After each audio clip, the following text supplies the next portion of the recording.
Hi! Hello! ఈరోజు match వచ్చేసి మనకి ఎల్ఎస్‌జీ వర్సెస్ సీఎస్‌కే లక్నోలో జరగబోతుంది. నిన్న పంజాబ్ ఓడిపోవడంతో సీఎస్‌కే ప్లే ఆఫ్ ఛాన్సెస్ చాలా పెరిగినాయి. ఎందుకంటే ఈరోజు గనుక ఎల్ఎస్‌జీతో మ్యాచ్ గెలిస్తే మాత్రం సీఎస్‌కే టాప్ 4లోకైతే వస్తది. చూద్దాం ఈరోజు మ్యాచ్ ఎట్లా ఉండబోతుందో. మనకి ఈరోజు మ్యాచ్ వచ్చేసి లక్నోలో జరగబోతుంది. ఈ పిచ్ వచ్చేసి ఫస్ట్ బ్యాటింగ్ చేసిన దానికన్నా సెకండ్ బ్యాటింగ్ చేసిన 56% అయితే ఉంది. మ్యాచ్ సెకండ్ బ్యాటింగ్ చేసినోళ్ళకే ఈజీ ఉంది. ఇక్కడ లోయెస్ట్ డిఫెండ్ వచ్చేసి 193. అంటే అర్థం చేసుకోండి. ఇక్కడ మనం 170, 180 కొట్టి డిఫెండ్ చేయడం అయితే కష్టం. 200 కొట్టినా గానీ కష్టమే డిఫెండ్ చేయటం. అంటే చేజింగ్ అవ్వచ్చు. ఇక్కడ ఎవరైతే టాస్ గెలిచి చేజింగ్ తీసుకుంటారో వాళ్ళైతే మ్యాచ్ గెలవడానికైతే అవకాశం అయితే ఉంటది. సీఎస్‌కే గాని మ్యాచ్ గెలవాలంటే ఖచ్చితంగా టాస్ విన్ అవ్వాలి. టాస్ విన్ అయ్యి చేజింగ్ చేయాలి.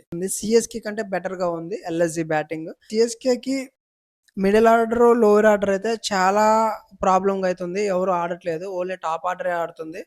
ఈ రోజు కూడా గనుక middle order, lower order fail అయిందంటే మాత్రం సీఎస్‌కే మ్యాచ్ అయితే గట్టెక్కదు. ఖచ్చితంగా మిడిల్ ఆర్డర్, లోయర్ ఆర్డర్ ఈరోజు ఆడాలి. నా అంచనా ప్రకారం అయితే ఈరోజైతే మొన్నైతే సీఎస్‌కే మ్యాచ్ గెలిచింది. వరుసగా 2 పెట్టారు కాబట్టి ఎల్ఎస్‌జీ, సీఎస్‌కే మ్యాచ్‌లు కంటిన్యూస్‌గా 2 ఉన్నాయి కాబట్టి ఎల్ఎస్‌జీ గెలవటానికి అవకాశం ఉంటది.